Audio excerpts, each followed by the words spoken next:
자, 오늘의 주신 하나님의 말씀은 창세기 12장 1절에서부터 4절, 사사기 2장 11절에서부터 15절까지의 말씀입니다.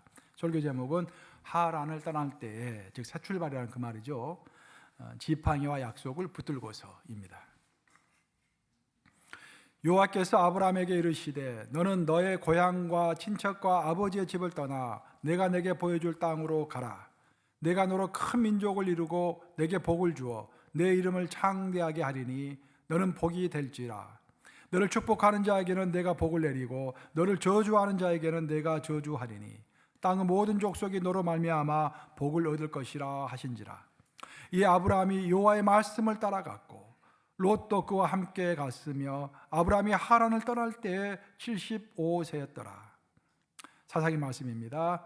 이스라엘 자손이 여호와의 목전에 악을 행하여 바알들을 섬기며 애굽 땅에서 그들을 인도하여 내신 그들의 조상들의 하나님 여호와를 버리고 다른 신들 곧 그들의 주위에 있는 백성의 신들을 따라 그들에게 절하여 여호와를 진노하시게 하였으되 곧 그들이 여호와를 버리고 바알과 아스타롯을 섬겼으므로. 자, 14절 15절 합독합니다. 시작.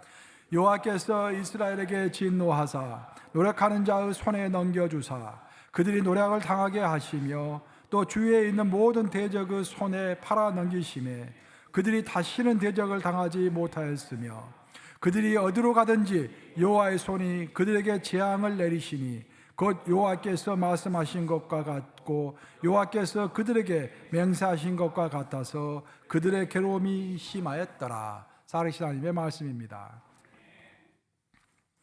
그 광활한 우주가 있잖아요. 그 우주와 관련해서 인간이 가지고 있는 가장 근본적인 질문은 과연 우주는 시작이 있었는가? 그 우주는 끝이 있을 것인가? 그 질문은 모든 과학자들이 관심을 갖고 있는 문제일 뿐만 아니라 우리 인류가 관심을 갖고 생각하고 있는 주제입니다. 결론부터 이야기를 드리면 우주는 출발이 있었다라는 것에 대해서는 컨센서스가 이루어졌습니다. 소위 빅뱅이라고 하는데 태초에 어떤 원시 알과도 같은 어떤 원시적인 원자가 물방울처럼 아주 조그맣게 한 물체로서 존재했다고 하는 것입니다. 그래서 어마어마한 그 밀도, 에너지를 가지고 있었는데 예를 들면 이 지구 같은 행성이 몇억 개가 압축돼 가지고 많이 이 종이가 이제 우리에 딱 구기면 구겨지잖아요. 그처럼 어마어마한 압력으로 뭐 수억 개의 행성이 별들이 이게 구겨질 정도로 그런 큰 밀도와 에너지를 가지고 있는 그 한 덩어리의 조각이 있었는데, 물체가 있었는데 그것이 압력을 이기지 못하고 뻥 터지면서 공간이 생겨나고 시간이 생겨나면서 우주가 팽창되기 시작했다라는 것입니다. 그것이 실제로 망원경의 이런 이제 그 관찰을 통해서 확증이 된 것입니다. 놀라운 것은 뭐냐면은 지구는 그때부터 온 우주는 그때부터 시작해서 지금까지 빛보다도 더 빠른 속도, 빛의 속도로 점점 우주는 팽창되어 나가고 있는 것입니다. 그 빅뱅이 있었던 것을 계산해 보니 138억 년 전이었습니다. 정확한 계산입니다. 138억 년에 전에 시작됐는데 그때부터 시작된 팽창이 오늘날까지 2024년 오늘날까지 우주는 지금 팽창되어 나가고 있는 것입니다. 그것이 망원경으로 이게 포착이 되는데 예를 들면은 작년에 봤던 만원국으로 봤던 별자리가 1년 후에 보니까 좀 더 멀어져 있는 것입니다. 계속해서 팽창이 되어 나가고 있는 것이죠. 여기까지는 모든 과학자들이 거의 100% 지금은 합의를 하고 있습니다. 근데 문제는 뭐냐면은 과연 이렇게 시작된 우주가 끝이 있을 것인가? 그걸 가지고 과학자들은 고민을 하는 것입니다. 이에 대해서 크게 세 가지 이론이 지금 나오고 있습니다. 우주에는 크게 봐서 두 가지의 힘이 있는데 하나는 끌어당기는 인력이 있고 하나는 튕겨나가는 청력이 있는 것입니다. 그래서 원래 원시의 원시적인 어떤 아톰, 원시적인 원자가 있었다고 그랬잖아요. 그것이 풍 터지면서 밀어내는 힘, 청력 때문에 퍼져나간 것입니다. 그것이 퍼져나가면서 온갖 원소가 되었고 또 온갖 행성이 되었고 별이 되었고 은하수가 되었고 공간이 되고 하면서 계속 지금 퍼져나오고 있는 것입니다. 그러면은 그 튕겨나가는 힘이 있는가 반면에 그것을 끌어당기는 인력도 있는 것입니다. 그래서 과연 이것이 계속해서 팽창되어 나갈 것인가, 아니면 그 인력 때문에 다시 이게 돌아올 것인가, 그걸 가지고 세 가지 이론을 제시하는데, 첫 번째로는 계속 팽창해 나간다는 이론입니다. 왜냐하면 끌어당기는 인력보다도 튕겨나가는 청력이 훨씬 더 크기 때문에 계속해서 우주는 팽창되어 나갈 것이다. 소위 오픈 유니버스, 그러니까 열려진 우주라고 보통 이야기를 합니다. 그래서 계속해서 팽창되어 나갈 것이다 라고 이야기를 합니다. 하지만 정반대 의견이 있습니다. 정반대 의견은 끌어당기는 힘이 있기 때문에 일시적으로 튕겨나갈 때는 강력한 힘으로 튕겨져 나가지만 시간이 가면서 점점 시간이 가면서 좀 그 속도가 줄어들 거 아니겠습니까? 그러면 줄어들면은 그때는 인력이 강하기 때문에 튕겨져 나간 것이 다시 돌아와서 원시의 점처럼, 원시의 그 원자처럼 다시 온 우주는 한 점이 될 것이다. 그러면 이제 이 지구도 없어지고 다 없어지는 것이죠. 여러분 요요 아시죠? 요요. 그러니까 딱 줄로 힘을 가하면은 탁 튕겨져 나갔다가 결국은 다시 돌아오죠. 그게 요요 아닙니까? 마치 요요처럼 그 원시의 핵으로부터 튕겨져 나갔지만 다시는 돌아올 것이다. 그래서 이제 닫혀진 우주라고 보통 이야기를 합니다. 마지막 세 번째 제시되는 이론은 뭐냐면은 인력과 청력이 균형을 이루어서 어느 시점에 가면 더 이상 튕겨져 나가지도 않고 더 이상 끌려다니지도 않고 인력과 청력이 평평한 가운데서 평형을 유지할 것이다. 평평한 우주라고 그렇게 이야기하죠. 그러면서 뭐 경우에 따라서 좀 더 나갔다가 다시 들어왔다가 왔다 갔다 하면서 진동하는 진동 우주의 모습을 보일 것이다 하면서 이 세 가지 이론을 가지고 계속해서 연구는 진행되어 나가고 있는 것입니다. 제가 이런 이야기를 드리는 이유는 이러한 세 가지의 가능성 앞에서 우리는, 하나님을 믿는 우리들은 성경적인 직관을 가지고 이 문제를 바라볼 수가 있는 것입니다. 우리가 어떤 인생의 문제라든지 우주의 문제라든지 어떤 과학의 문제, 무슨 철학의 문제가 됐든지 문제를 풀 수 있는 방법은 한 가지의 방법만 있는 것은 아닙니다. 과학이라는 것은 엄밀한 수학과 관찰을 통해서 결론을 맺는 것이죠. 하지만 철학자는 자기 방 안에 딱 앉아가지고 눈을 감고서 온 우주를 생각하는 것입니다. 그리고 직관으로 문제의 해답을 만들어내는 것입니다. 우주가 팽창하고 있다, 지구가 돌고 있다, 그것도 처음에 과학자들이 그걸 제시한 것이 아니라 과학이 관찰을 하고 수학적인 공식을 통해서 해답을 내기 전에 이미 오래전에 그리스 시대부터 철학자들은 자기 방에 앉아가지고 묵상하며 생각하면서 철학적인 직관으로서 지구는 돌고 있구나, 우주는 팽창하고 있구나 라는 것들을 이미 밝혀냈다는 사실이 놀라울 따름입니다. 제가 대학교에 다니던 시절에 제 은사님 한 분이 계셨는데, 저는 아시다시피 대학교 때는 영문학을 전공했지 않습니까? 근데 그 교수님은 미국을 한 번도 갔다 온 적이 없으신 분이세요. 근데 영문학과 교수를 하셨어요. 유명한 분입니다. 그분이 영문학에 있어, 그 문학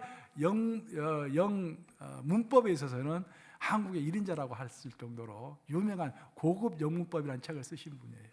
근데 그분이 수업을 할 때도 이런 학부생들은 가르치지도 않습니다. 4학년 때 딱 한 과목 가르치시고 그 대학원생 과목을 주로 가르치시는데, 4학년 돼가지고 그 교수님 과목을 들으니까 교수님 그러시더라고요. 나는 내 방에 앉아있을 때 눈을 감으면 온 우주가 보인다라는 그런 말씀하시더라고요. 멀리 갈 필요 없다, 내 방에 앉아서 모든 것을 알 수 있다라는 이야기를 했는데, 그때는 좀 황하게 그 말이 들렸어요.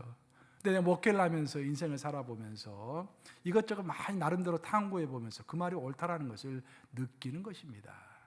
그것이 우리 기독교의 파워임의 힘인 것입니다. 우리는 이미 성경 말씀을 통해서 하나님께서 어떤 원리를 우리에게 가르쳐주고 있습니다.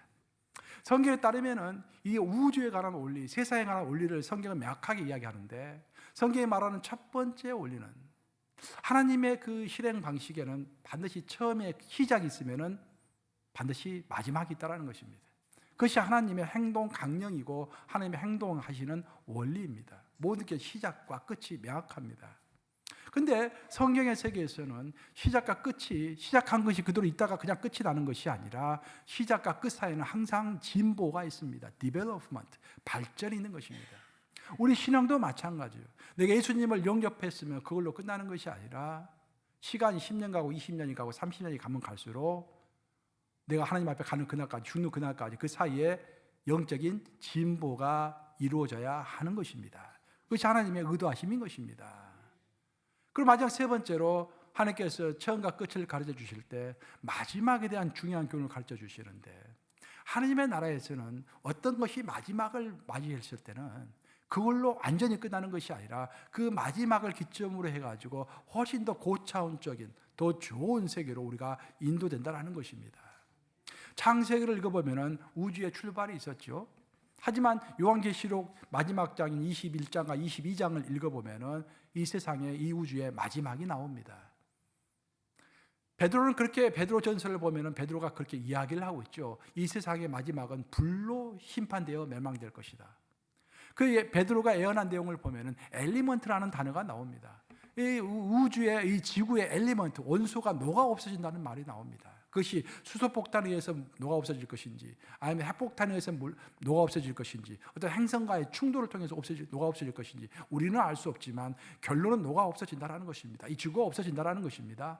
하지만 요한계시록을 보면은 우리 주님께서는 이 땅이 마지막을 맞이할 때 하늘에서 새하늘과 새 땅을 만드셔서 새하늘과 새 땅이 성경에서 뭐라고 되어 있습니까? 하늘로부터 내려온다고 되어 있죠. 완전한 새로운 창조. 아마 그 세계는 시간의 개념도 없고 공간의 개념도 없는 4차원의 또 5차원의 세계일지 모르겠습니다. 그 세계가 우리에게 주어진다는 것입니다. 종합하면은 우주는 시작이 있었던 것처럼 분명히 마지막이 있을 것입니다. 성경적 직관에 따르면은. 그리고 그 마지막은 훨씬 진일보된 그런 또한 세계를 시작하는 그런 출발점일 것입니다.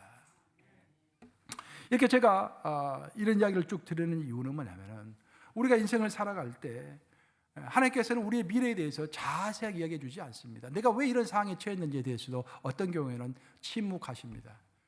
나는 미래를 내 앞에 두고서 암담한 상황에 처했는데 내 미래는 어떻게 될까? 우리는 궁금하게 생각합니다. 하지만 하나님께서는 인류의 미래에 대해서도 우리 각각의 개인의 미래에 대해서도 자세하게 언급하지는 않습니다. 만약 하나님께서 인류의 미래와 내 개인의 미래에 대해서 자세하게 언급하신다 한다면 이 성경책이 수만 권이 되어도 부족할 것입니다. 하나님은 우리의 미래에 대해서 자세하게 말씀하시지 않지만 대신 하나님은 어떻게 행동하시는 분이신지 그 하나님의 행동 원리와 하나님은 어떤 성품을 가지신 분인지 그 성품을 우리에게 자세하게 설명해 주고 있습니다. 이 성경은 원리와 하나님의 성품이 나와 있는 것입니다. 어떤 한 인간은 그 사람이 가지고 있는 성품에 따라서 행동할 수밖에 없죠. 사랑이 많은 자라면 용서가 많을 것이고 성격이 개팍한 자라면 폭력이 많을 것입니다. 그처럼 하나님은 어떤 분이신지를 구구절절히 성경에서 설명하고 있고 하나님은 이러이러한 상황 가운데 어떤 원리를 가지고 인도하시는지 우리에게 설명하시는 것입니다. 오늘 본문은 제가 특별히 새로운 출발하는 사람들의 이야기를 적어놓고 있습니다. 왜 내가 이 주제를 선택했냐면은 오늘부터 무슨 절기가 시작됐습니까? 부활절기. 부활절 후 첫 번째 주일이에요. 이제 우리 새로운 1년 절기 중에서 새로운 절기가 시작된 것입니다. 그 새로운 출발에 대해서 생각해 봐야 하는 것입니다. 오늘 본문에서 제가 특별히 두 주체를 주인공으로 선택했습니다. 하나는 아브람입니다. 아브라함이 되기 전에 이름이 아브람이었죠. 아브람이 아브라함으로 이제 이름이 바뀐 건데 오늘 본문 12장을 보시면 아브람 일대 이야기입니다. 아브람은 하란 땅을 떠나서 새로운 땅, 가나안 땅으로 들어가려고 하는 새로운 출발을 하는 그런 과정 가운데 있었습니다. 그때 하나님께서 아브라함에게 어떤 원리를 가르쳐 주시고 어떤 성품으로 인도하셨는가를 알면은 아하, 나도 어떤 새로운 인생을 시작할 때 인생에 어떤 큰 도전에 처했을 때 하나님이 이런 식으로 나를 인도하시겠구나 라고 우리는 힌트를 얻게 되는 것입니다. 오늘 본문에서 두 번째로 나오는 주체는 이스라엘 백성 그 자체입니다. 우리는 사순절 동안에 40일 동안 출애굽기를 통해서 하나님께서 어떻게 이스라엘 민족들을 인도하셨는지를 쭉 살펴보았습니다. 그리고 우리가 출애굽기 다음에 민수기를 읽어보면 이스라엘 백성이 40년 동안 광야 생활을 했던 내용이 나오고 드디어 그 40년 광야 생활을 마치고 요단강을 건너서 가나안 땅으로 들어가게 되는 것입니다. 그리고 그 가나안 땅에서 정착하기 위해서 노력하고 있는 새로운 삶, 가나안 땅에서의 새로운 삶을 출발하고 있는 이스라엘 백성들을 또 다른 주제로 제가 또 주인공으로 오늘 본문으로 선택한 것입니다. 성경에 따르면 이렇게 새로운 출발을 앞에 두고 있는 사람에게 하나님께서는 두 가지를 항상 주십니다. 이게 첫 번째 우리가 기억해야 할 거예요. 새로운 출발을 하는 자에게 하나님은 첫 번째로 하나님의 지팡이를 주십니다. 그러니까 두 번째로는 하나님의 약속을 주십니다. 그럼 하나님의 지팡이가 무엇일까요? 나중에 설명하겠지만 일단 하나님의 지팡이는 하나님의 능력이라고 생각하시면 됩니다. 하나님의 능력과 하나님의 보호하심인 것입니다. 우리가 하나님의 자녀에 대한 특권이 뭐겠습니까? 하나님께서 우리를 사랑하시고 보호하시는 것이 우리의 특권 아니겠습니까? 제가 어렸을 때 제가 이제 딸을 낳고 얼마 되지 않았을 때 딸이 너무 사랑스러운 거예요. 이쁜 거야. 그러다가 잠을 자다 그런 생각을 한 적이 있습니다. 내가 비행기를 타고 가다가 만약에 사고가 나서 비행기가 추락을 하면 어떻게 할까? 그런 생각을 했어요. 내가 우리 아이를 안고 내가 먼저 떨어져 죽으면 우리 아이는 살겠지. 그런 생각을 했었습니다. 진짜 내 목숨을 바쳐서라도 딸을 살릴 거야. 나는 그렇게 생각을 했습니다. 근데 얼마 전에 신문을 읽어봤더니 한국에서 실제로 그런 일이 있었죠. 아파트에서 불이 났어요. 아파트에서. 근데 신문이 났는데 아빠가 애를 낳고 급히 피신하면서 애를 안고서 옥상에서 뛰어내렸어요. 그 7층인가? 거기서 뛰어내렸어요. 뛰어내렸는데 아빠는 뇌진탕으로 죽었습니다. 약사더라고요. 보니까 약사라고 나왔는데 처방법도 어느 정도 알았을 법도 한데 아빠는 이 뇌진탕으로 아빠는 죽었는데 그 아이는 아빠의 가슴에서 살아남은 것입니다. 그것이 부모의 사랑인 거예요. 그것이 하나님의 사랑인 것입니다. 그러니까 우리가 어떤 새로운 출발을 할 때 첫 번째로 확신해야 할 것은 뭐냐면 하나님은 능력으로 나님의 지팡이로 나를 보호하시고 나를 인도하신다라는 그런 확신인 줄로 믿습니다. 아멘. 아십니까 여러분? 새로운 출발하려고 하는 사람은 그것이 먼저 탁 자리 잡고 있어야 하는 거예요. 두 번째로 하나님은 하나님의 약속을 우리에게 주십니다. 즉 하나님이 인도하고 계시다는 상징적인 의미죠. 나는 너를 분명히 인도하고 있다. 내가 내게 약속한다. 너를 분명히 가나안 땅으로 약속의 땅으로 인도할 것이다 라는 그 약속을 주시는 것입니다. 그래서 새로운 삶을 출발하는 사람, 새로운 인생의 시즌을 맞이하는 사람, 새로운 인생의 국면을 맞이하는 사람은 오른손에는 하나님의 지팡이요 왼손에는 하나님의 약속을 붙들고서 강활한 이 우주의 길을 걸어가야 할 줄로 믿습니다. 미국 프로권투를 여러분들 좋아하실 건데 프로권투 선수 중에서 기억에 남을 만한 선수들이 꽤 있죠. 근데 그중 잊혀지지 않는 선수 중에 하나가 조지 포먼입니다. 조지 포먼은 워낙 이 경기를 잘해서 대단한 선수여가지고 40전 40승이었습니다. 모하마드 알리하고 경기하기 전까지 40전 40승 38KO인가 대부분은 KO로 전부 이긴 거예요. 한 번도 져본 적이 없는 선수인 거예요. 대단하죠 이제. 근데 이 선수가 이제 알리의 도전을 받아가지고 알리와 경기를 하게 된 거예요. 근데 이제 그 이야기를 쭉 스토리를 읽어보면은 알리와 경기를 앞에 두고서 이제 연습을 하다가 연습 경기에서 눈이 찢어져가지고 희망에 찢어져가지고 연습을 제대로 하지 못했다고 합니다. 연습을 제대로 하지 못한 상태에서 그래도 내가 누군데 하고 이제 경기에 딱 들어간 거예요. 그래서 워낙 이제 또 힘이 세니까 그럭저럭 경기를 잘 해 나갔는데 또 알리가 굉장히 세잖아요.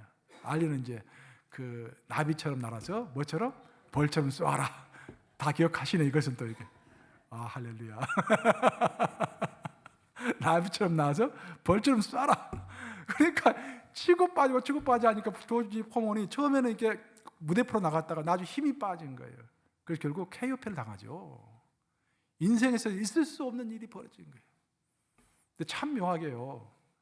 한참 잘 나갈 때는 정말로 무패 전 KO승에 가까운 경기를 하다가 한 번 지고 나니까 그 다음부터 포먼의 그 실적이 굉장히 좋지 않습니다. 많이 졌어요. 자, 이게 인생인 것 같아요, 여러분. 우리가요, 옆에 사람들이 잘한다고 박수 쳐주고 한참 잘 나가면은요, 내 에너지 120%다 나옵니다. 그렇죠? 내 능력이 120%다 나와요. 다 착각하는 거예요. 내가 대단한 사람이라고 착각하는 거예요. 그러다 한 번 거꾸로 치면은 옆에 사람들이 다 비난하고 막 내면하고 나 힘도 없어지고 그러면은 내 에너지의 50%밖에 안 나오는 거예요. 연전연패를 하는 것입니다. 조지 포먼이 그간 24세에 알리에게 지고 나서 28살이 될 때까지 4년 동안 굉장히 슬럼프였습니다.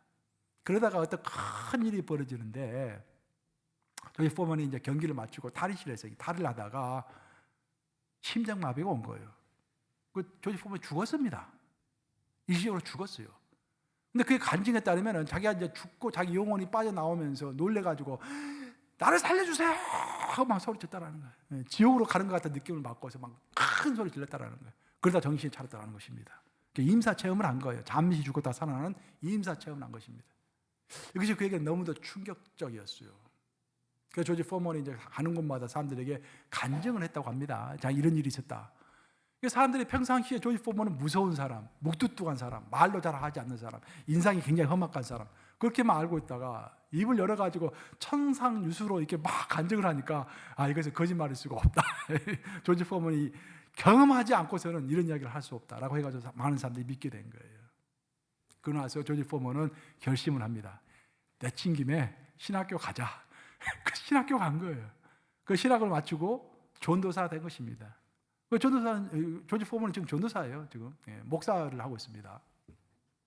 조지 포먼이 이제 자기가 신학교 가서 안수를 받고 나서 생각하기를 이제 내가 하나님을 위해서 좀 인생을 살아야겠다라고 자기가 가지고 있는 전 재산을 털어가지고 체육관을 만듭니다. 자기 복싱 선수니까 복싱 체육관을 만들어요. 그 체육관을 만든 이유는 뭐냐면은 보통 흑인 이제 청소년들이 범죄자들이 많잖아요. 그것을 안타깝게 여긴 거예요. 그래서 그런 범죄 대신에 체육을 할 수 있도록 길을 열어줘야겠다라고 해가지고 큰 체육관을 만들어가지고 무료로 그 체육관을 개방하고 선수들 복싱을 가르쳐 줍니다. 근데 아무리 부자라도 그것이 1, 2년은 버틸 수 있는데 오랫동안 하니까 있는 재산이 다 탄진이 된 거예요. 그래서 이제 체육관은 문을 닫아야 할 그런 입장에 처해 있게 됩니다. 조지 포먼이 하나님께 기도했다고 합니다. 하나님, 내가 어떻게 해야 합니까? 근데 들려오는 소리가 다른 사람한테 돈 구걸하지 말아라. 그냥 너가 벌어서 해라. 그래. 저에게서 큰 은혜를 받았습니다. 많은 사람들은 그냥 다른 사람들 자꾸 돈을 달라고 해가지고 수준에 맞지 않게 크게만 뭘 하려고 해요. 나는 그건 좀 생각해봐야 할 문제라고 생각합니다. 우리 꼭 크게 할 필요는 없잖아요. 하나님의 일을 자기 수준에 맞게 하면 되는데 자기 수준보다 훨씬 더 펼쳐가지고 여기저기서 자꾸 이게 이 편지를 보내고 그런 것도 어떻게 보면은 은혜가 안 되는 것 같아요. 물론 우리가 도와줘야 하는 것은 사실이지만 저도 담임 목사를 하고 있기 때문에요. 편지를 굉장히 많이 받습니다. 이거 다 도와주면은 우리 교회 거들이 나요, 이게.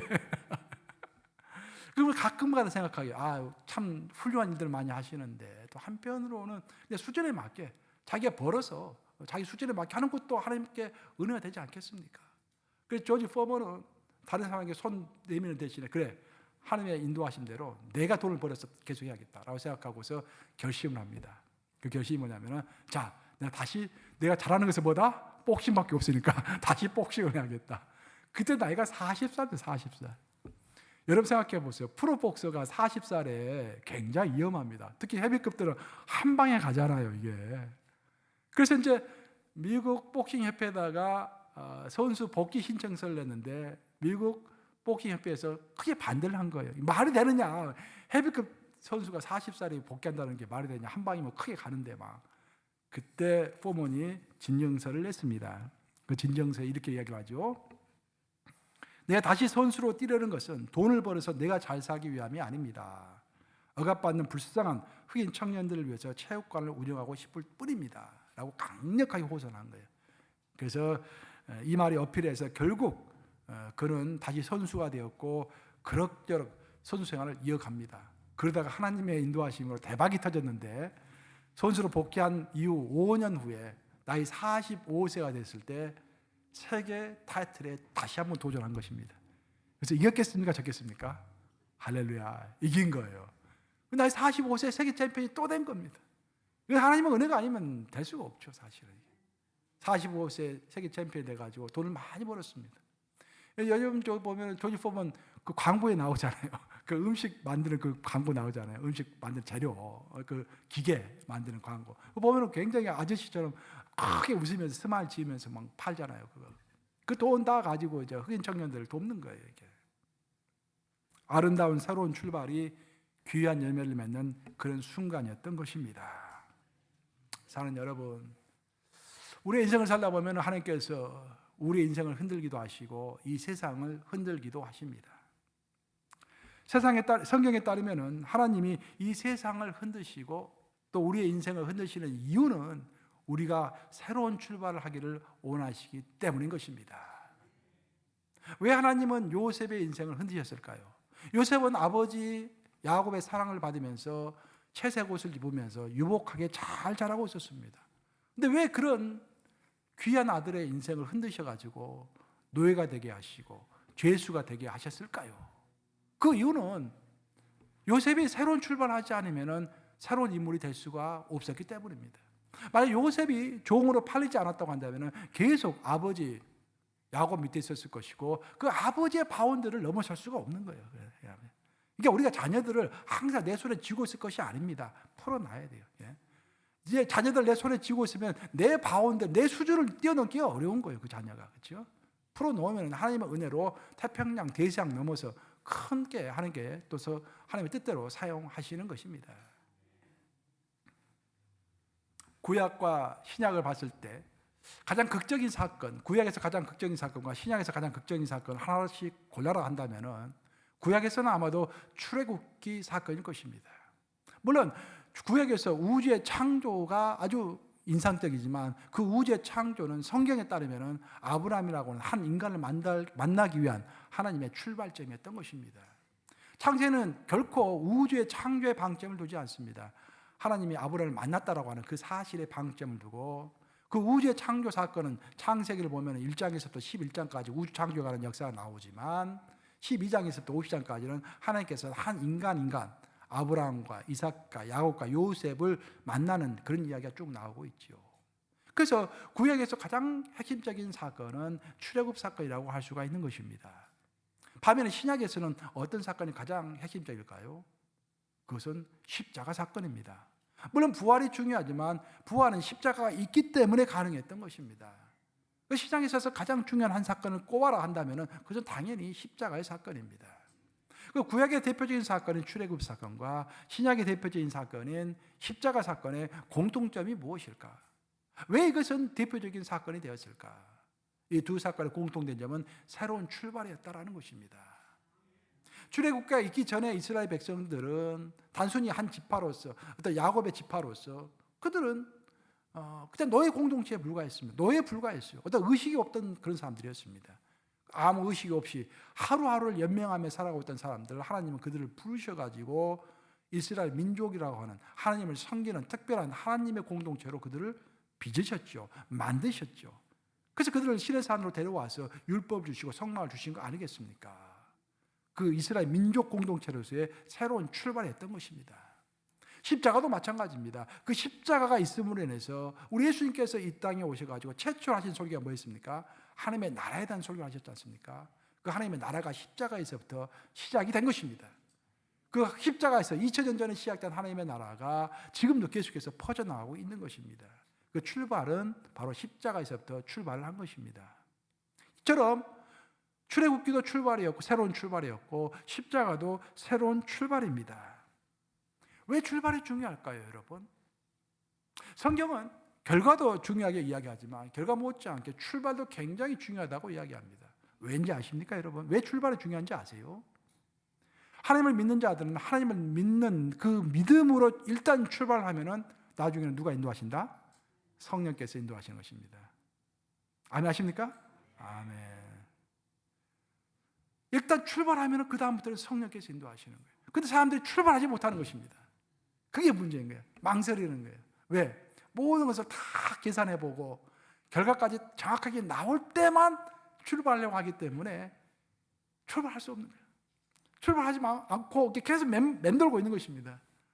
비행기가 활주로를 이탈해가지고 창문으로 올라가야 고향 가운데 있을 것인데 계속 활주로에서 빙빙 돌기 때문에 다른 비행기와 충돌하는 거예요. 자꾸 이렇게 말이 생기는 것입니다. 하나님의 약속을 따라서 우리가 비상하면은 다른 비행기와 충돌할 이유도 없죠, 사실은. 그래서 하나님의 뜻이라는 확신이 들면은 우리는 출발하면 되는 것입니다. 그 이유는 하나님이 인도하시는 것입니다. 이렇게 새로운 출발을 시작하려고 할 때 우리에게는 몇 가지가 필요한데 그 중에서 가장 필요한 것이 바로 두 가지다라는 것입니다. 이것이 오늘 설교의 핵심이죠. 첫 번째로 우리에게 필요한 것이 하나님의 지팡이입니다. 우리 출애굽기 4장 20절 말씀 함께 같이 보겠습니다. 같이 읽습니다. 시작. 모세가 그의 아내와 아이들들을 나귀에 태우고 애굽으로 돌아가는데 모세가 하나님의 지팡이를 손에 잡았더라 라고 되어 있습니다. 모세는 나이 40이 되었을 때 자기가 자랐던 애굽으로부터 도망을 해서 미디안 광야로 도망을 갔습니다. 그리고 40년 동안을 목자로 지냈었는데, 별볼일 없는 사람으로 지냈었는데, 나이 80이 됐을 때, 온몸에 힘이 빠져 있을 때, 나는 아무것도 할 수 없다고 고백했을 때, 그때 하나님이 모세를 부르셨죠. 그리고 모세로 하여금 너는 다시 애굽으로 돌아가라라고 했습니다.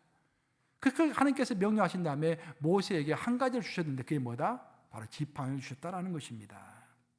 우리 하나님은 모세에게 어떤 군사를 주시지도 않고 어떤 자금, 돈을 주시지도 않았습니다.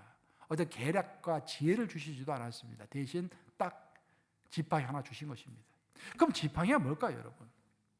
이 지팡이의 의미를 여러분 잘 해석하셔야 합니다. 저도 이번 사순절 기간 동안에 저도 제 스스로 은혜를 많이 받았어요. 여러분들이 강의 설교하면서. 그러니까 설교는 제가 일전에도 한번 말했지만, 설교는 목사가 성도들에게 선포하는 게 설교가 아니라 하나님이 목사와 성도들에게 선포하는 것이 설교일 줄로 믿습니다. 설교는 먼저 목사에게 하는 거예요. 하나님이 목사에게 하는 거예요. 그러니까 설교 준비하면 내가 먼저 은혜를 받아야 돼. 그죠? 내가 은혜가 안 되는데 어떻게 다른 사람이 은혜가 되겠어요? 내가 확실히 없는데 어떻게 다른 사람이 확실히 가질 수 있겠어요? 그렇죠? 확실히 들 때까지, 내가 은혜를 받을 때까지 계속 묵상하며 생각하는 것입니다. 그런 과정 가운데서 하나님 나에게 말씀하시는 거예요. 내가 이번에 사순절 기간 동안에 가장 은혜를 받았던 것은 강 목사, 너 손에 무엇이 있느냐? 그 말씀이세요. 너 손에 무엇이 있느냐? 너 현재 가지고 있는 것이 무엇이냐? 그것이 단 한 톨의 쌀이라고 할지라도 그 하나만 가지고도 내가 충분히 역사하실 수 있다라는 그런 믿음입니다. 그런 말씀하신 거예요. 이 모세에게 물으신 것입니다. 지팡이를 주시면서 말씀하시는 거예요. 이 지팡이를 쥐어라. 그 지팡이가 뭘까? 지팡이의 의미는 여러분 잘 해석하셔야 하는데, 동전과도 같은 것입니다. 동전은 분명히 하나의 동전이지만, 동전은 앞면이 있고 뒷면이 있죠. 그렇죠? 앞면에는 워싱턴의 모습이 나오고 뒷면에는 뭐 이렇게 5센트라면 10센트 그런 내용이 나오죠. 하지만 앞면과 뒷면이 있지만 우리는 그것을 동전이라고 이야기하는 거예요. 모세 지팡이도 마찬가지입니다. 지팡이도 두 가지 면이 있는 것입니다. 인간적인 측면에 봤을 때는 그 지팡이는 하나님의 능력입니다. 하나님의 보호하심인 거예요. 그 지팡이가 뱀이 되고 그 지팡이를 통해서 지팡이를 두드렸더니 상수가 터지고 홍익바다 갈라지지 않습니까? 하나님의 능력입니다. 하지만 그 지팡이의 다른 한 면은 뭐냐면은 인간의 온전한 하나님을 향한 순종인 것입니다. 하나님이 아무리 큰 능력을 예비하시고 우리가 주시려고 해도 우리가 믿지 않고 하나님을 절대로 신뢰하지 않으면 그 능력은 드러나지 않는 것입니다. 그러니까 지팡이는 두 가지를 상징하는 거예요. 하나님의 능력인가 동시에 그 능력을 믿는 나의 믿음인 것입니다. 이 두 가지가 합쳐졌을 때 능력이 드러나는 것입니다. 만약 우리에게 어떤 능력이 드러나지 않고 있다고 한다면 그 이유가 몇 가지가 될 수 있겠지만, 가장 대표적인 이유 중에 하나는 우리가 하나님의 능력을 온전히 100% 신뢰하지 못하고 있기 때문일 것입니다. 나는 진실로 하나님의 능력을 정말로 믿는가라고 진지하게 고민해 볼 필요가 있다는 거예요. 모세의 지팡이 자체에 신비한 능력이 있었던 것이 아닙니다. 지팡이를 손에 쥔 모세의 믿음과 순종에 바로 신비한 능력이 있었던 것입니다. 아무리 모세가 하나님의 지팡이를 손에 쥐고 있었다고 할지라도 모세가 그것을 하나님의 능력을 믿지 않고 하나님께 순종하지 않았다면 그것은 평범한 나무에 불과했을 것입니다. 그게 문제인 거예요. 우리의 믿음이 온전한 믿음으로 자라가야 하는 것입니다. 오늘은 우리가 신약시대를 살아가고 있는데, 이 신약시대에 하나님께서 우리에게 손에 쥐어주신 것은 지팡이 대신에 뭘 쥐어주셨습니까? 성경을 우리 손에 쥐어주신 것입니다. 원리를 쥐어주신 것입니다. 제가 오늘 설교 초반에 원리에 대해서 이야기했죠. 원리가 중요하다고. 우리가 이 성경을 쥐고서 성경의 약속을 그대로 믿고 그대로 순종하면 역사가 일어날 것이지만, 믿지 못하고 순종하지 못하면 그 성경은 그저 평범한 한 권의 책에 불과할 것입니다. 어떤 사람은 능력을 쥐고 있는 것이고 어떤 사람은 한 권의 책을 쥐고 있는 것입니다. 자, 여러분 성경 함께 들어보세요. 들어보시고, 여러분 이 성경을 한 권의 책으로 쥐고 계십니까? 아니면 하나님의 능력으로 쥐고 계십니까? 성경책을 안 가지고 오신 분들이 많으신가 봐요. 안 드신 분들이 많네 이게. 항상 생각해 보세요. 성경책 들고 생각해 보세요. 나는 이것을 한 권의 책으로 쥐고 있는가, 아니면 하나님의 능력으로 쥐고 있는가? 여러분 손에는 하나님의 지팡이가 있습니까? 그 지팡이가 새로운 출발하는 여러분을 보호하고 또 크게 쓰임받게 할 것입니다. 그래서 우리 모두에게는 지팡이의 신앙이 필요한 것입니다. 출애굽기는 두 가지 신앙을 이야기하죠. 바라봄의 신앙, 그리고 지팡이의 신앙, 이 두 가지를 이야기하는 것이 출애굽기입니다. 하나님께서 처음부터 끝까지 출애굽기에서 강조하시는 것이 나를 바라보라 아닙니까? 나를 바라보면은 내가 너에게 떡도 주고 물도 주고 밥도 주고 다 주겠다는 거, 옷까지 주겠다는 거 아니겠습니까? 바라보라. 그 지팡이를 손에 쥐어라. 즉 하나님 한 분이면 다 된다는 그런 신앙입니다. 내가 바른 믿음과 철저한 신앙만, 철저한 그 순종만 가지고 있다면은 아무 것이 없어도 상상할 수 없는 위대한 일을 할 수 있다는 것이 성경의 가르침인 것입니다. 그것이 진짜로 믿는 것이 믿음인 것입니다. 그 진짜로 믿는 것이 믿음인 거예요. 그래서 상상도 할 수 없는 엄청나게 광활한 우주에서 나는 한 점도 한 먼지도 되지 못할 정도로 그 존재 가치가 아주 미미합니다. 제가 이제 부활절 새벽 때 설교했죠. 그때 이제 뭐 시간도 여유가 있어가지고 화심탄회 이야기했는데, 저는 이제 그 목사가 새롭고 되려고 하는 후배 목사들이라든지 또 이렇게 뭐 신학교 가려고 하는 사람들에게 꼭 우주에 대해서 공부해 보라고 하고 싶어요. 우주가 얼마나 광활한 곳인지. 근데 그 우주 누가 만드셨습니까? 우리 하나님이 만드신 거예요. 그래서 내가 우주 전체를 보면은 우주 전체에서 지구는 정말 먼지만큼도 못할 정도로 작은 지구입니다. 지구 전체가. 이 지구 전체 중에서 나는 뭡니까 이게? 어마어마하게 작은 존재잖아요. 전 우주에서 나는 있으나 마나한 존재인 거예요. 그런데 그 광활한 우주를 만드신, 지금도 운행하고 계시는 그 하나님이 내 이름을 부르시는 것입니다. 아브라함아, 요셉아, 강목사야 하고 부르시는 거예요. 이게 신비인 것입니다. 다른 게 신비가 아니야. 이게 신비인 거예요. 그럼 우리가 하나님의 지팡이를 딱 오른손에 쥐잖아요. 하나님의 약속을 딱 왼손에 딱 쥐잖아요. 그러면은 온 우주를 향해서 우리가 외칠 수 있는 것입니다. 거인의 어깨에 올라타서 세계를 본다라는 말이 있잖아요. 나는 작은 사람이기 때문에 세계를 볼 수 없어요. 내가 거인의 어깨 위에 올라가면은 거인의 높이만큼 세계가 보이는 거예요. 그게 하나님의 세계입니다. 그런데 나만 보면 나는 참 세계를 이해할 수도 없고 정말 너무도 하찮은 존재야. 근데 내가 믿음만 가지고 있으면은 그 하나님의 어깨에 올라타 가지고 우주를 바라보며 우주에게 명령하며 하나님과 함께 우주를 다스리는 놀라운 역사가 우리에게 펼쳐지는 것입니다. 극히 개인적인 이야기지만 제가 일전에 한번 한 이야기 같은데 저는 그걸 100% 믿어요. 내 개인적인 믿음이 그것은 어떤 신학적인 어떤 검증된 것은 아니니까 뭐 이해하고 들으세요. 우리 예수님께서 그런 말씀하셨잖아요. 어떤 자에게는 심판하신 때 어떤 자에게는 10골을 주시고 어떤 자에게는 5골을 주시고 어떤 자에게는 1골을 주신다. 그런 말씀이 나오잖아요. 나는 그 문자 그대로 믿습니다. 그게 내 믿음이에요. 내가 죽어서 하나님 앞에 섰을 때 내가 갈렙과도 같은 그런 신앙을 가지고 하나님 앞에 선다고 한다면은 하나님께서 온 우주를 다스리실 때, 이 광활한 우주를 다스리실 때 나에게 10개의 행성을 주시리라. 할렐루야. 그때 연락하세요. 내가 행성 여러 개 다스리고 있을 때 연락하세요. 잘 대접해 드리겠습니다. 그런 거 생각하면 막 힘이 나요. 신앙이 힘이 나는 거예요. 아, 내가 하나님께 충성하면은 하나님이 내 충성을 하시고 결국 하나님이 이루실 것이다. 새로 출발하는 사람에게 필요한 것이 첫 번째가 하나님의 지팡이라고 한다면 두 번째가 하나님의 약속이 필요한 것입니다. 약속이 힘입니다. 약속이 힘. 자, 창세기 12장 4절 말씀 한번 같이 읽어보겠습니다. 시작. 이에 아브라함이 여호와의 말씀을 따라갔고 롯도 그와 함께 갔으며 아브라함이 하란을 떠날 때 75세였더라. 와. 자, 아브라함이 본토 친척 아비 집을 다 떠나야 할 그런 상황 가운데 있었습니다. 그때 그는 무엇을 바라보고 떠났습니까? 오로지 하나님의 말씀을 따랐어요. 그래서 말씀은 약속입니다. 하나님의 약속. 하나님 무슨 약속하셨잖아요? 무슨 약속을 했습니까? 너가 본토 친척 아비 집을 떠나면, 내 명령을 따라서 떠나면은 내가 너에게 민족을 주고 너에게 땅을 주리라. 민족과 땅이 가는 약속을 하셨죠. 그 약속 붙잡고 가는 거예요. 약속 붙잡고. 근데 여기서 보면은 아브라함의 아버지가 데라 아닙니까? 데라. 데라가 이제 그 가족들이 함께 살았던 장소는 원래는 하란이 아니라 갈대아 우르 지역입니다. 오늘날 말 같으면 이락 근방이었어요. 그때는 메소포타미아 문명이라고 가지고 굉장히 번화한 고대 도시 중에서는 굉장히 4,000년 전에 굉장히 번화했던 그런 도시입니다. 거기서 살다가 데라가 무슨 생각을 했는지 나는 저기 멀리 있는 가나안 땅까지 가야겠다라고 결심을 하고 이제 온 가족을 이끌고 가는 것이죠. 가다가 중간 지점으로서 하란이면은 오늘날로 말할 것 같으면 시리아의 그 이스라엘 북쪽에 시리아가 있잖아요. 그 시리아에 딱 머문 거예요.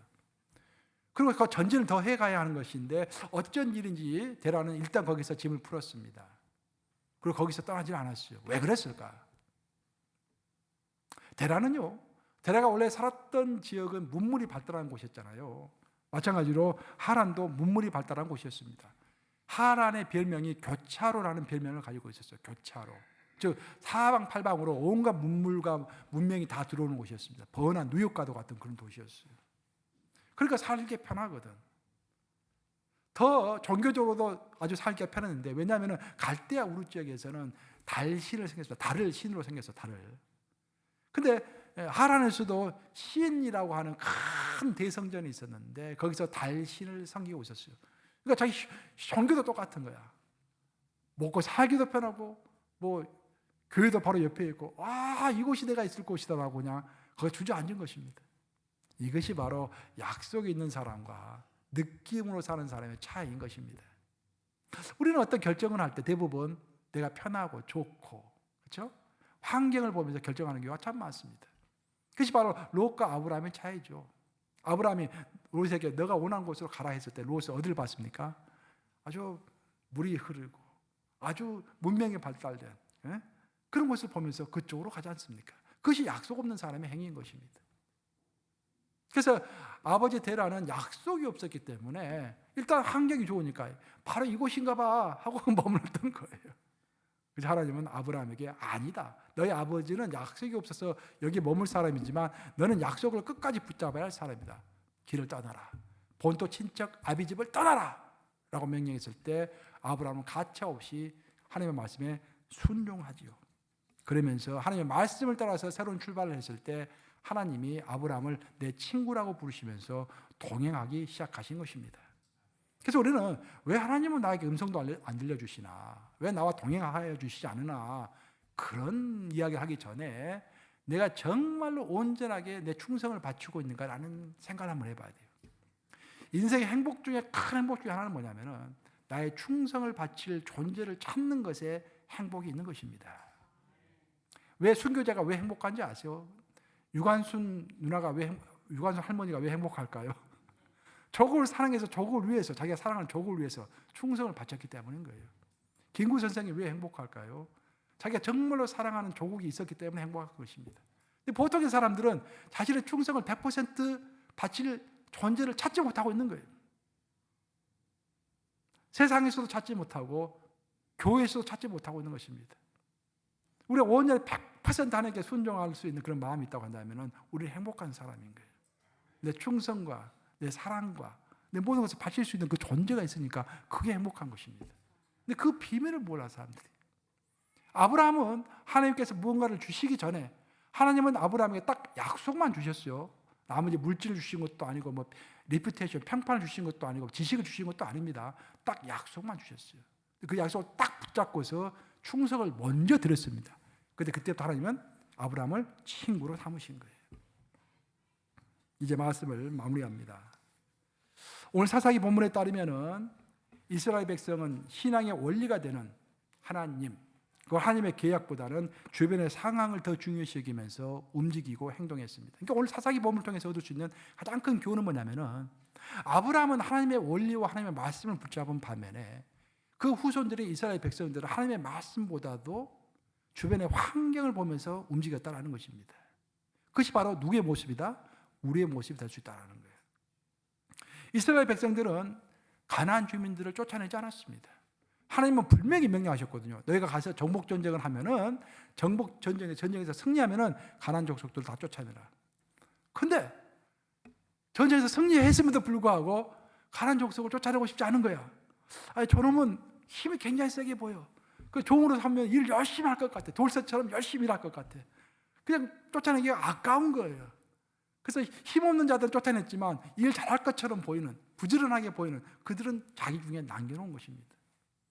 또 가나안 여인을 보니까 아주 예뻐요. 아니 이스라엘 여인들은 광야 40년 생활하면서 뭐 화장할 시간이 있었겠어요. 그 40년 동안에 화장할 시간도 없고 몸 가꿀 시간도 없었겠죠. 여자가 투박했겠죠. 뭐 햇볕도 많이 쬐고. 근데 가나안 땅에 들어갔더니 그 가나안 땅에는 그 여인들이 오래 농사를 짓고 있었기 때문에 어떤 여인들은 아주 얼굴이 뾰얗고 화장도 하고 아름다운 거예요. 눈이 펑 뜨여가지고 이 이스라엘 남자들이 적을 버리면 안 되겠다. 내 첩으로 삼아야겠다. 어떤 사람은 첩으로 삼고 어떤 사람은 안으로 삼았던 것입니다. 그래서 우리 하나님의 진노가 끌어올랐다라고 성경은 소개하고 있습니다. 그래서 하나님은 그들이 남겨놓은 이스라엘 백성들을 그 가나안 족속들을 이스라엘 백성의 옆구리의 가시요 올무가 되도록 했다라고 성경은 소개합니다. 하나님은 우리가 한 번 맺은 약속을 심각하게 생각합니다. 근데 이스라엘 백성은 그렇게 심각하게 생각하지 않았어요. 이게 문제인 것입니다. 우리 모두 하나님과 이미 한 번 약속을 한 사람들입니다. 우리는 세례를 받을 때 하나님, 예수님을 나는 하나님의 아들인 예수님을 내 인생의 구주요, 내 인생의 주인으로 모셔드리고 예수님이 하라는 대로 100% 순종하며 살겠습니다라고 하나님께 약속을 한 사람들입니다. 그 약속을 하나님은 잊어버릴 뿐만 아니라 그 약속을 깊이 생각하고 계시다라는 것입니다.